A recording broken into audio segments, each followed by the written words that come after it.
new. Thank you. Can everyone hear me?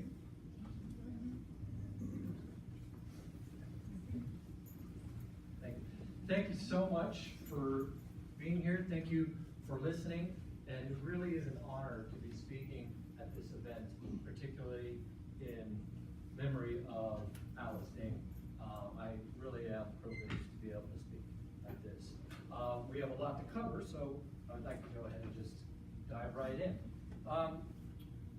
First of all, I should say I have no financial disclosures. We're supposed to say that at the beginning of all Grand Rounds talks. And then we're supposed to do those objectives, right? Here they are. Why are we here? Burnout, mental health. No. There we go. Burnout, mental, blah, blah, blah, blah, blah. Right? I've done it.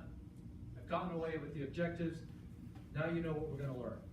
And it's true. We are going to learn something. Maybe. But we all know why we're here. All right? It goes beyond objectives. We know that's not.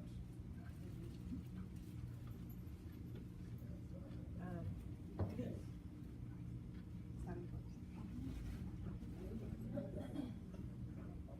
Whoa.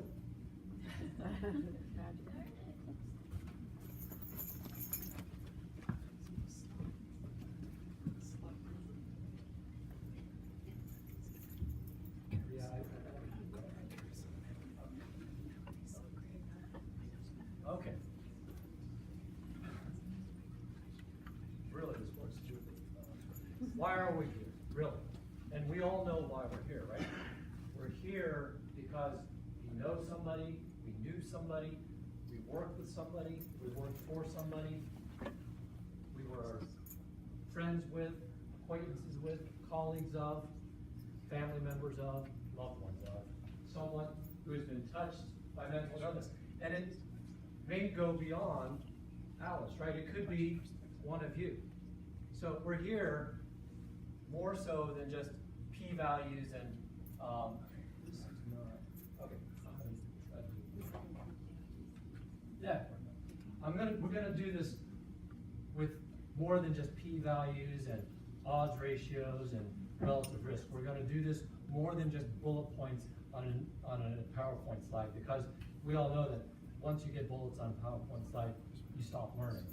But here we go. Here's some bullets, right? I get all kinds of requests to share my story. I get all kinds of people telling me, I need to share this. It's so important. It's so powerful. It's honest. It's raw.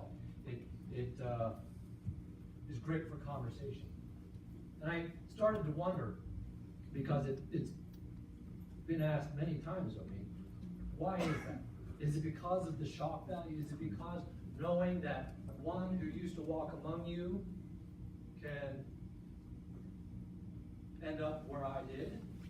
Is it the honesty of it all? Is it just, morbid curiosity? Well, let's find out. I'm going to give you my 30-second version of my story. Starting out. I practiced for 10 years. I went crazy. I wanted to kill myself. Then I quit. 7 seconds. Thank you for coming to my talk. Right? It can be boiled down to just that if you really wanted to. The question though is, what does the story do for you? What does that tell us? Does it get you to talk? Does it get us to start conversations? If you want shock value, there's shock value. Okay, I can put up all kinds of fun pictures that have shock value.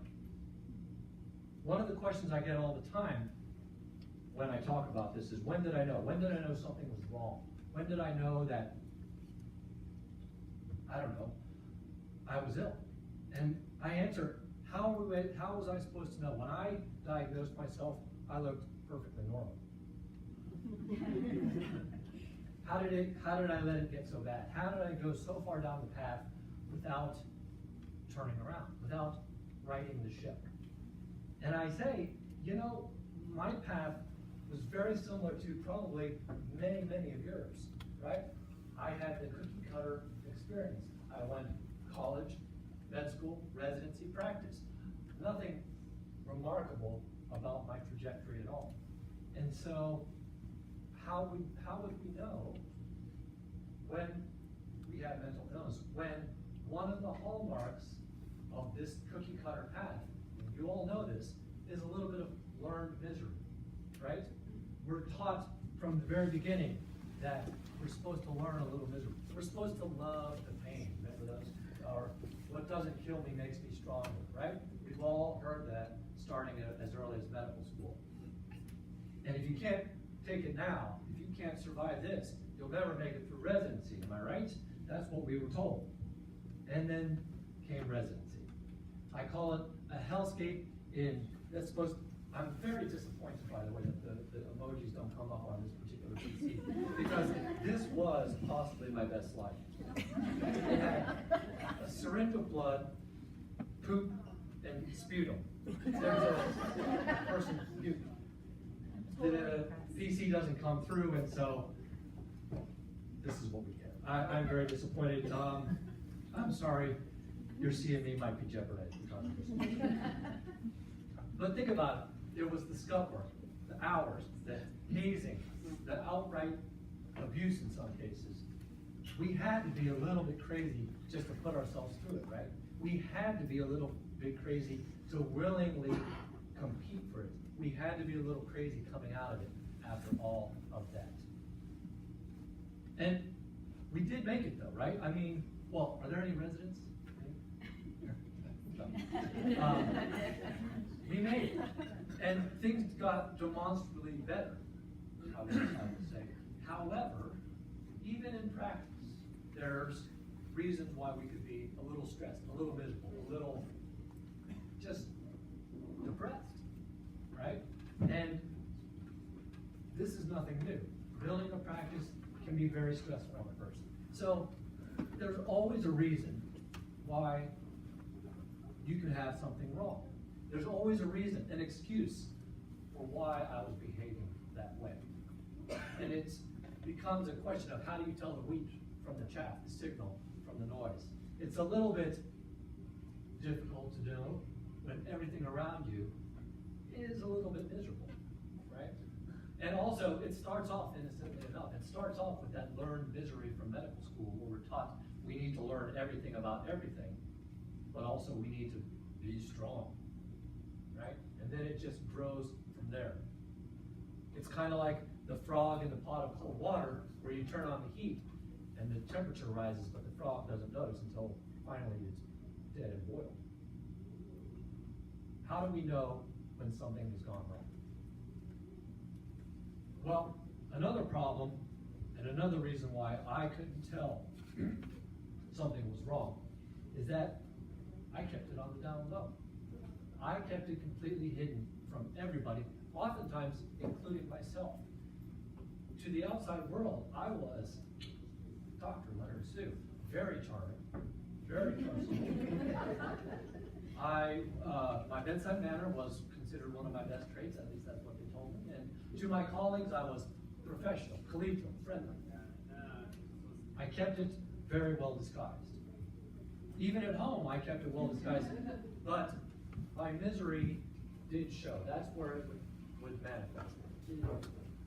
Fits of rage and wild mood swings, unfortunately directed mostly at my children, something for which I am extremely regretful, something for which I still apologize on a frequent basis, openly.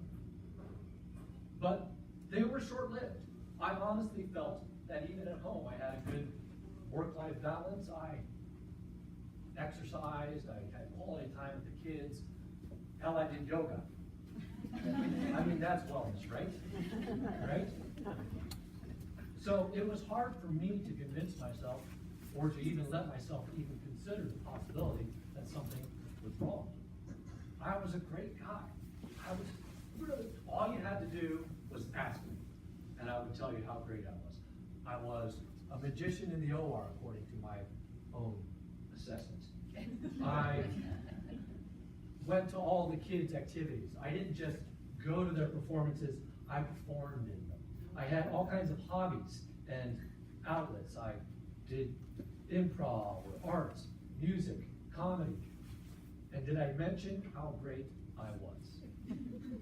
So it became very difficult for me to realize that something could be wrong when I kept saying to myself, that's so great. Well, eventually, there came a point where I had to see the sign. I had to read the sign. And that came in May of 2015. But before I get to that, I did want to mention, who here practices self-care? Pretty much every doctor? Yes, yeah. You're not admitting. Who here actually has their own PMD versus who actually calls themselves their own PMD? Primary doctor, yeah. We all practice self-care. We all take our own symptoms and come up with a diagnosis, right?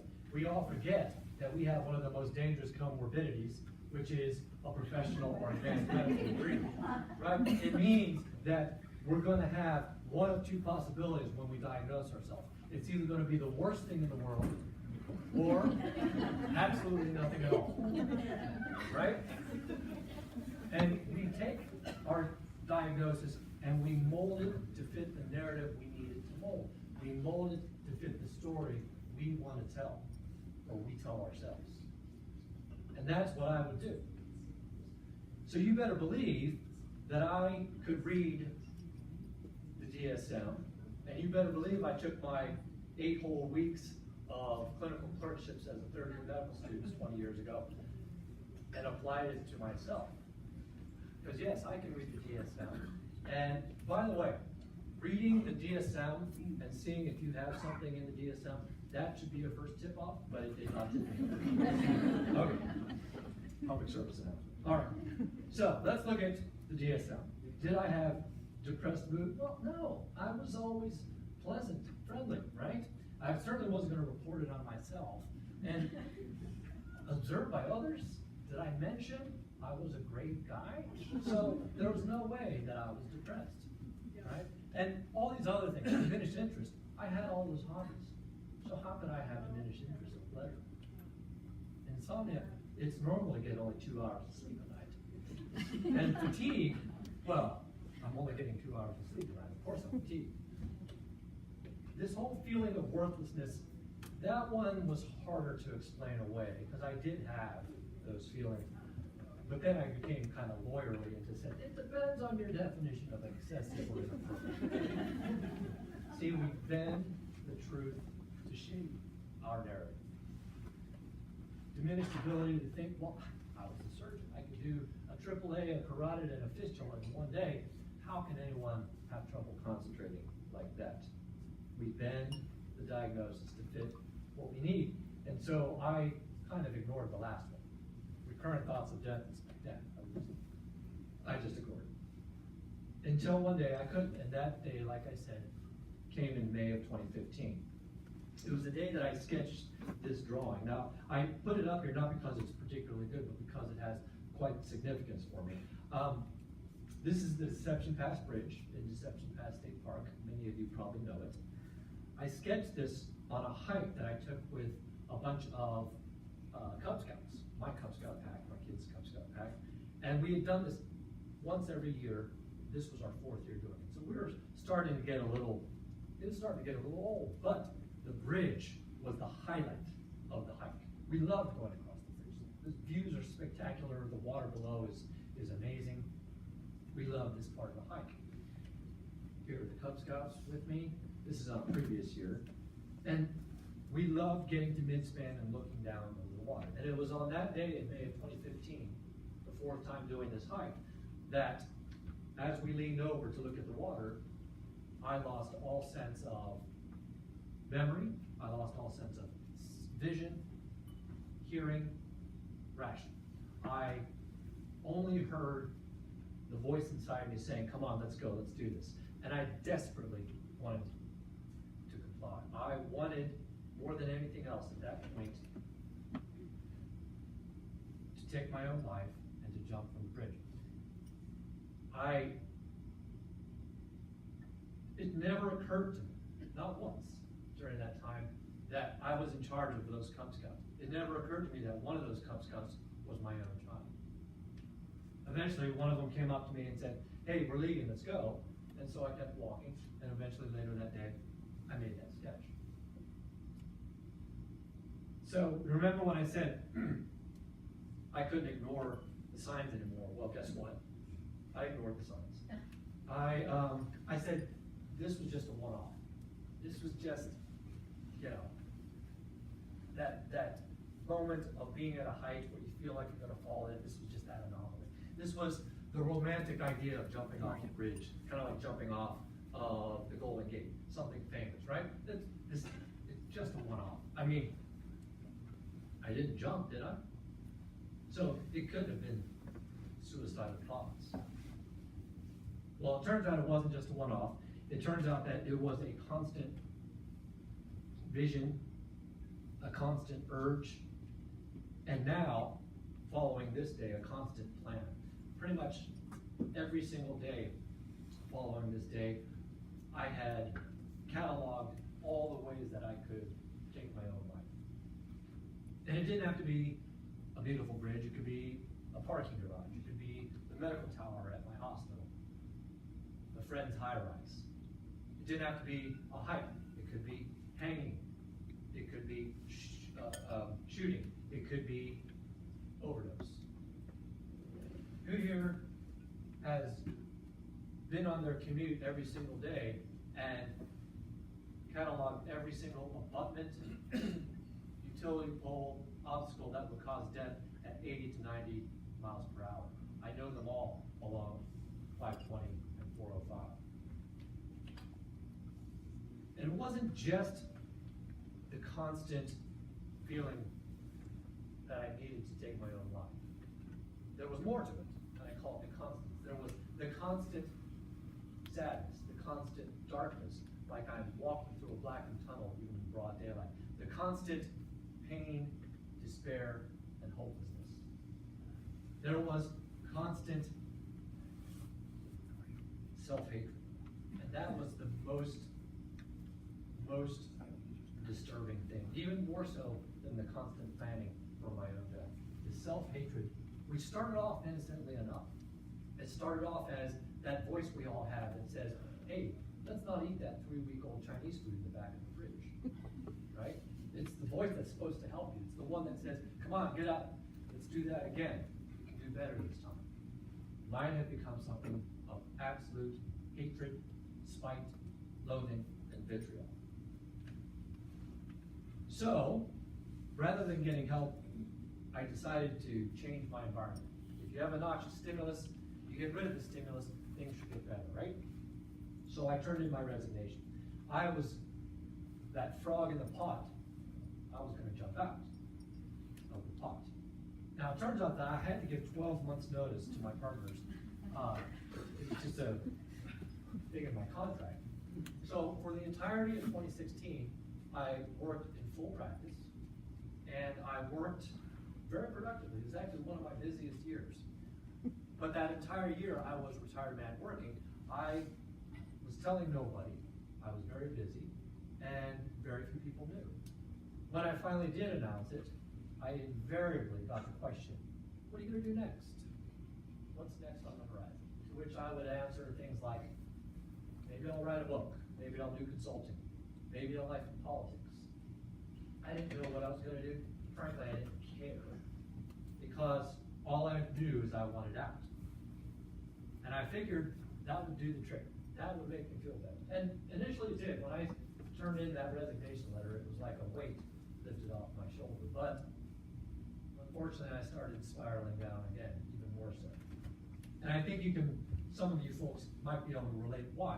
What are we if not doctors, right? We have built up our identity so that the only thing we know is being a doctor, right? For some of us, half or more of our lives have been spent getting to where we are here, often to the exclusion of anything else. For me, it was half of my life, it was decades.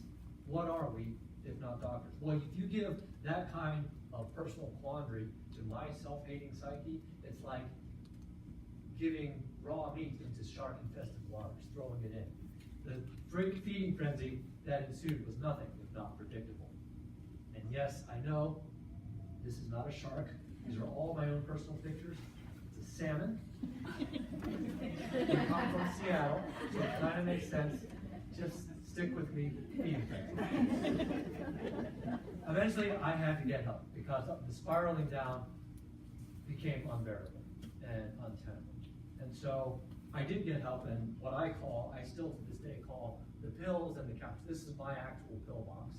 I got one of those Sunday through Saturday boxes. This is a couch that we own. It's not my therapist's couch, although I did consider sneaking a picture of that. I can say now that I am still being treated. I'm still taking medications, but I am far better in control. I am in a better space, and I now am able to choose survival. And I can tell you that anything is possible. I started this treatment while I was in that final year of work, and I can tell you that, yes, you can do medicine, you can practice medicine and be busy and successful while you're having mental illness. You can do so while you're being treated for mental illness. As a matter of fact, that final year, some folks voted me one of those top docs in vascular surgery for 2016. And while I understand it's mainly just a glorified popularity contest, what it shows is that at least for that year of 2016, I wasn't a complete dumpster fire as I was trying to practice at Showers. And so I continue on with medication and treatment today. Now, the question I get asked often is, was it all just burnout? Was it just that I couldn't handle the pressures of work? And that's a fair question because burnout's everywhere. I mean, it is everywhere, right? You read it, you see it, it's in every publication that we have. If you Google physician burnout, you get thousands and thousands of links. If you look at Medscape alone, there's 10,000 citations on physician burnout. It's hit the lay press, U.S. News, Washington Post, New York Times, it's on the main TV networks. It's very sexy, it's very in vogue to talk about physician burnout. As a matter of fact, I'm convinced at one point it will be in vogue.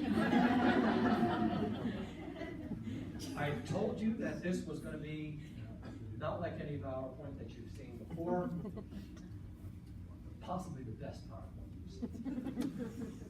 And yes, the Nordstrom half price sale. So we should probably at least discuss what is burnout. Now, if you go to any burnout talk or read a burnout paper, somewhere in the introduction you're going to see these three things. This is from the work done by Dr. Maslach out of UC Berkeley. It's pretty much now, if there's any guru of burnout, she's it.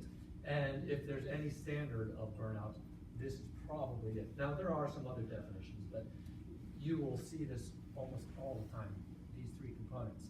But taken alone, these things have very little meaning, so we need to give a little context. Exhaustion is not just, I'm tired.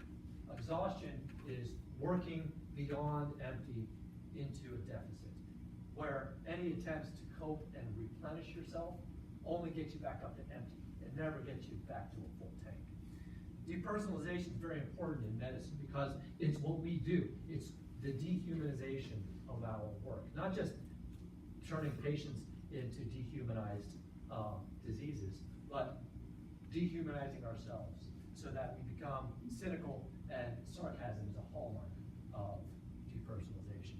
Ineffectiveness is not our inability to treat Mr. Johnson's renal failure. It's the ineffectiveness of our life, of our entire persona. The ineffectiveness of personal fulfillment. So, when you talk about burnout, we're talking about prolonged exposure, chronic exposure to these components. The numbers are pretty frightening. More than half of medical students and residents, and nearly half of early career physicians, such as I was. And the odds ratio for doctors is worse than the general population. So yeah, we should probably talk about burnout, because it can lead to significant poor outcomes in the practitioner, and it can lead to poor outcomes in the medical system itself. burnout is a big deal. And what drives burnout?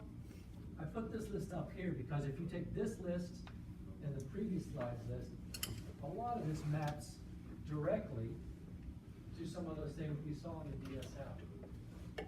So there's probably something that we should talk about when we talk about mental illness. We should talk about burnout. And it used to be, I thought I was completely suffering from mental illness and not from burnout at all. Remember, I was a great guy. So it seemed to me that there was no way I was burnt out. I mean, not being so great and all. There was just no way.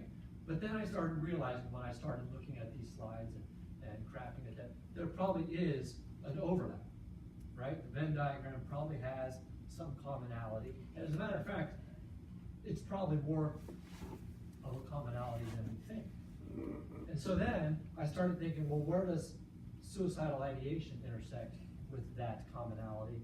And then I suddenly realized I was participating in peak PowerPoint procrastination by making Venn diagrams. Venn diagram, that is the pinnacle of PowerPoint, am I right? You learned nothing from these Venn diagrams, but they were pretty fun.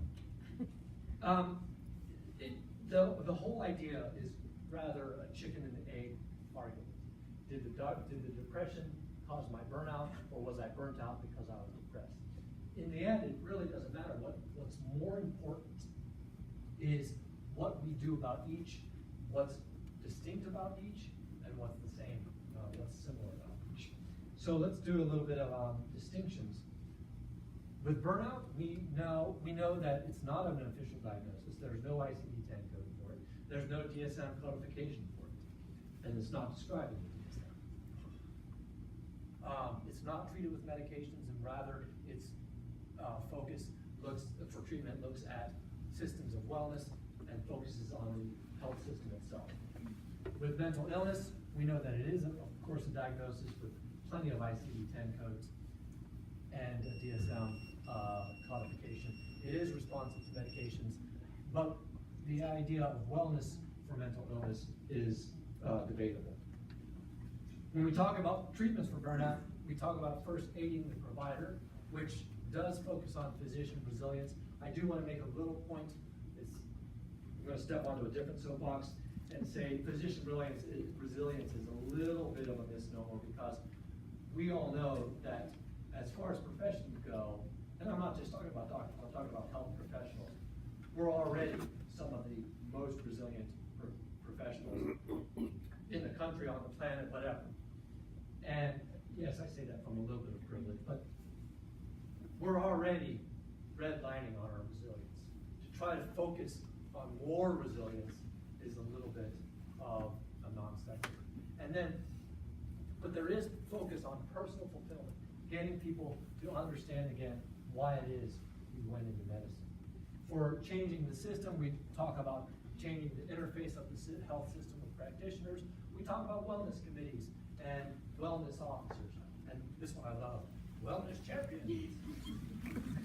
I do put this up here because they are making a difference. There have been some studies that show that there are improvements in burnout measures, but we have to worry or make sure that it's not just a series of boxes that we're checking off, measures and modules. It's not just data we want to track.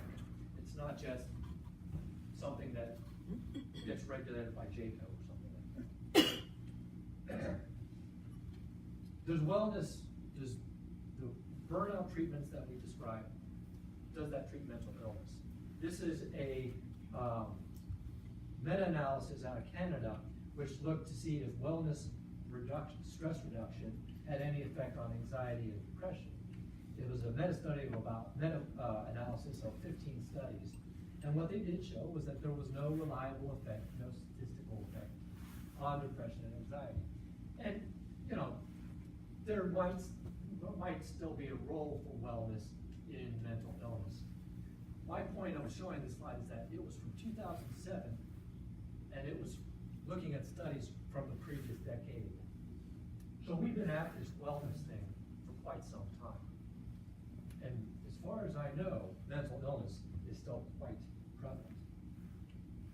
So, do system improvements, not just personal wellness and personal resilience and personal fulfillment. But the system changes affect mental illness. Well, that's still a big question, and the data still is out on that. But then it raises the question: do we have to worry about mental illness? Is that just a constant that's going to be part of our profession? Is our profession under siege? Do we need to man the cannons and rally the troops? Well, the numbers aren't great, folks, right? You've probably, if you've read any studies on mental illness in physicians, have read this statistic that the lifetime prevalence of depression is very similar to the general population. This is considered lore now. It was done by Claudia Center and JAMA in 2003. But these data actually looked at surveys from decades past. So, 15-year-old study looking at decades past. The numbers probably are worse than the general population, or at least higher than this. But we just don't know. And there's obvious reasons why we may never know what the actual rate prevalence of depression, anxiety, mental illness is in physicians, because physicians don't report themselves. What we do know is that the relative risk of suicide is higher than the general age-matched controls. And now that brings up a topic that, a concept that probably some of you are familiar with, is that the increased access and acquired capability of doctors. You know, we have access to more lethal means, and we have more understanding of lethality, thanks to our knowledge of anatomy or physiology or pharmacology. It's to the tune of 400 U.S. physicians taking their own lives every year. It's more than one a day. And that number is probably underrepresented, the truth, the real number. So we have to talk about it, I think. I think we still need to talk about mental health, mental illness in our profession. There's too much fear, shame, and stigma, right? We don't report our own or treat our own mental illness due to stigma. And that's really what this talk is about. Fear, shame, and stigma of mental illness. Who here recognizes this little gem? This is an actual credentialing form that I filled out this year, 2018.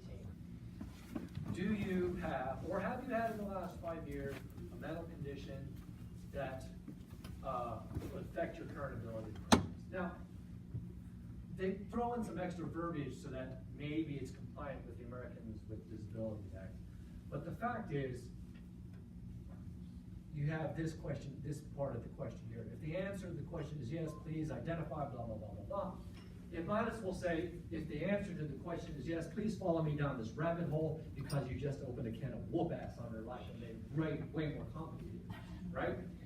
This question is something that hampers our ability to report, right? And ideally, we would just ask, is current impairment part of your life right now? Are you currently impaired? We would not ask about a history of illness. That doesn't matter. If your pilot is blind, they have current impairment, they can't fly the plane. But if they've had laser corrective surgery, it doesn't matter what their vision was 5 years ago. I don't know if the FAA allows for LASIK. It's an analogy, just work with it. So the same thing applies with doctors. If a doctor is currently impaired, unable to perform, that could have impacts on patient safety. And that is something we can ask. But we shouldn't need to know about whether it's a mental impairment, a physical impairment, or a history thereof. If you look at state licensing boards, there's pretty much 50 different ways that the states address this. This study done in 2017 showed that 43 states still ask questions about mental conditions. Whereas instead of just asking, do you have a current impairment?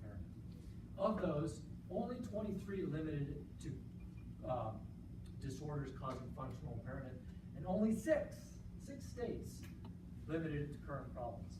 That probably should now say 7, because Washington State did approve a measure so that they will ask only about current impairment. So there's fear that we're going to lose privileges, licenses, some form of restriction. There's also shame in mental illness. Shame comes from within. And there's this idea that learned misery that started in medical school, that we must take care of this ourselves. Who here has gone to work with a 101 fever or greater, right? Who here has had projectile vomiting but still did rounds? Maybe got a little Zofran, right? Anyone done rounds in a wheelchair? I have, right? So taking a mental health day because you got a case of the blues, forget about it, right? We're not going to do it. And if you do, you're weak, you're broken, and that shame kicks in, and the shame makes you feel worse, and so you perform even worse. But really, what we need to talk about is stigma. The stigma of mental illness, because there is, as the word originally said, a true mark on us. Not just in our profession, but in society in general, when you admit that there is mental illness. People look at you differently. There are real world consequences, not just for our profession, but just in society in general. What are some of the trends dealing with stigma? Well, with a lot of the burnout work, we are improving institutional systems, we're promoting wellness, and that creates less shame. Gives doctors sense of control, personal fulfillment, and it allows them to be more kind to themselves as opposed to falling into that spiral of shame. There is a movement to change the wording on questionnaires, and we are starting to recognize as a profession that we should destigmatize this. The AMA put out consensus statements that said we should not stigmatize mental illness. Because before we were obviously intentionally stigmatizing mental illness. But it takes a consensus statement to say that. Now, does it actually have any real world effects? Did anyone know about that consensus statement? Right. It obviously has had very good penetration. So how do we address mental illness's effects on reputation? Well, unfortunately, we have to change a lot of society's attitudes toward mental illness itself, right? If our patients look at us sideways, then we're still gonna, even if our peers don't, we're still gonna hide them, right? There are some good trends. There are some trends in society. There's clearly more openness, more conversation, and more awareness. But what do these have on effect? What real world effects do these have on stigma? Well, we have these ad campaigns, these awareness campaigns. I'm going to do a quick poll. Who here knows that there's a World Mental Health Day? Anyone? Does anyone know the actual date? It's October 10th. Okay. Anyone know that there's a World Mental Health Week, also known as Mental Illness Awareness Week? That is the first full week of October, which might coincide with October 10th. How about World Mental Health Month? I'll give you a clue. It's not October.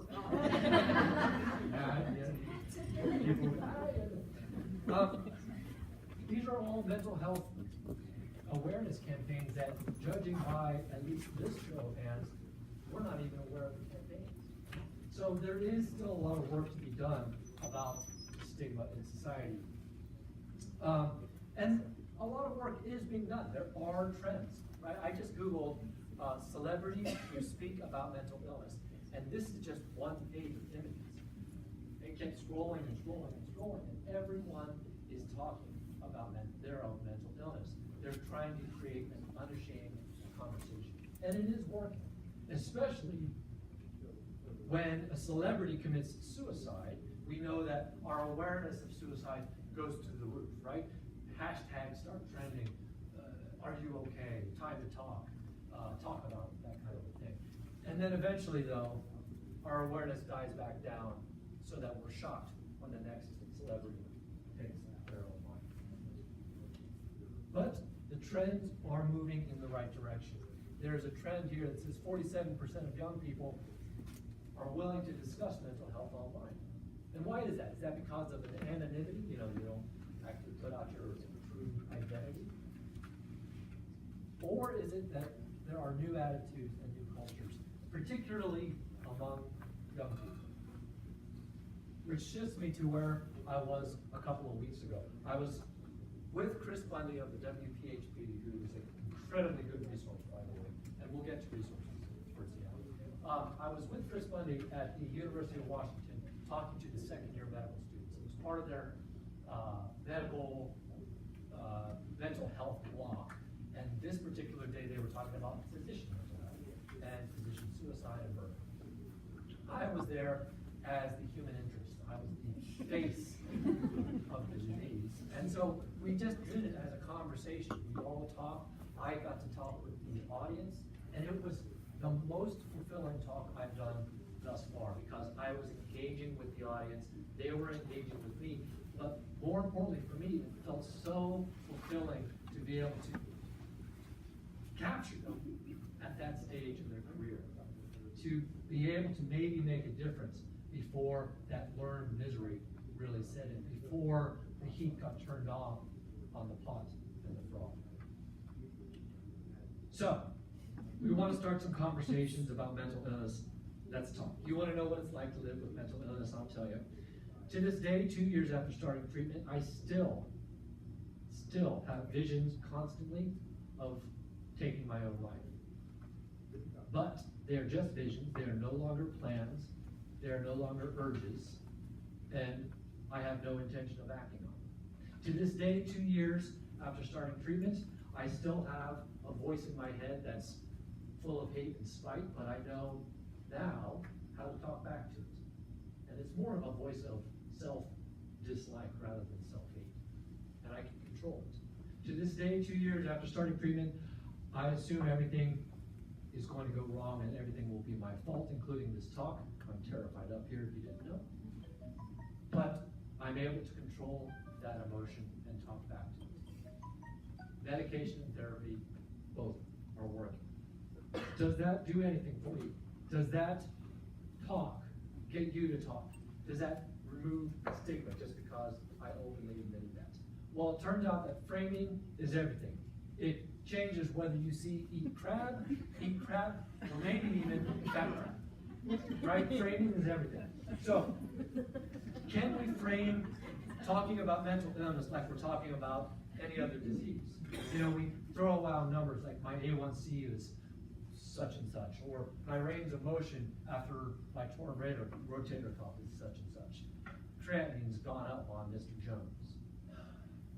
Do we have mental health measures that we can talk about how depressed I am? Is there a number? Is there an A1C for my depression? And the answer is no. But that might be asking the wrong question. Here's the thing.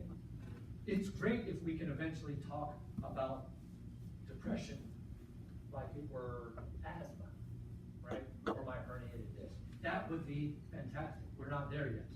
But is that enough? Is equipoise with other diseases, is that enough? And my answer, obviously, is no. What can we measure or talk about that's not a disease when it comes to mental health? And so I told those kids, and God, they were kids, they were so young. I told those medical students that I would want to talk about mental illness like I'm talking about leg day at the gym, right? I want to be able to talk about it not in illness, but in health. Man, yesterday I did so-and-so squats, or I did an hour on the Stairmaster, or I ran 5 miles. I want to be able to talk about things in health rather than just in illness. I don't want to talk about my creatinine or my A1C. I want to talk about my glutes. I'm not going to talk about my glutes. And it can't just be CrossFit of the mind, right? I love, this is my favorite. The only people want to talk about CrossFit, right? It can't just be something exclusive that only you want to talk about. It's got to be something, you're not going to talk about it every day, but it's something that if you do mention it, someone else might go, oh yeah, I ran 5 miles as well. Or, man, I tried to run yesterday, but my ankle was bothering me. We can't make it something that only a few people want to talk about, because when you do, you put it on a pedestal, and that's where stigma comes in. That's where hushed whispers start coming in. When it's exclusive, it's different. So I want to talk about mental health. So talking about mental illness is great. It's important. It's vital, and we're not doing it yet. But I'm already looking ahead to where we're talking about mental health. Imagine this, and this is a pipe dream. We're almost to the end, by the way, so just stick with me. This is a bit of a pipe dream, that we are able to talk about mental health as if we were talking about the skiing we did yesterday. I was up at Stevens yesterday. It was so gorgeous. It was awesome. I meditated yesterday. God, I felt so good afterwards. Can you imagine being able to flippantly just say things like that? I mean, you probably can now, right? But can we do this so regularly that when something starts to go a little sideways, it's no big deal? Yeah, I did the moguls and God, my quads are sore. To being equivalent of, yeah, I did some self-reflection and I'm definitely feeling a little down, right? If we're able to do that as easily as talking about skiing, then, man, I tore my ACL on the slopes the other day. That's why I'm on crutches. Could be as easy as saying, I'm really struggling with depression right now. And that's why I might need to take some time off. Can you imagine being able to say, hey, I'm taking time off from an ACL repair as easily as saying, I'm going to take off time for mental health reasons. I need to get well. And can you imagine in both cases, the hospital saying that the hospital has my back well enough? Not only are they going to keep my position safe, they're going to promote me when I come back, that I chose to get better. Can we get to that point? It's a pipe dream. I know that we're trying to change all of society, change how society views mental illness, but that's the only way to start is to start, right? And that's by changing the conversation. Stop talking about mental illness like it's a secret club, and instead talk about mental health.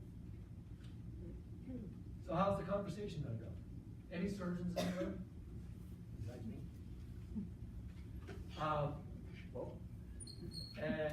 I can already tell, or anesthesiologists, and I know there's some anesthesiologists. Imagine if our timeouts had to include how we're feeling. Whoa, no, cowboy. How we're feeling. We don't talk about how we're feeling. Yeah, but imagine if we did. Imagine if we could say, I have these concerns. I have these anxieties about patient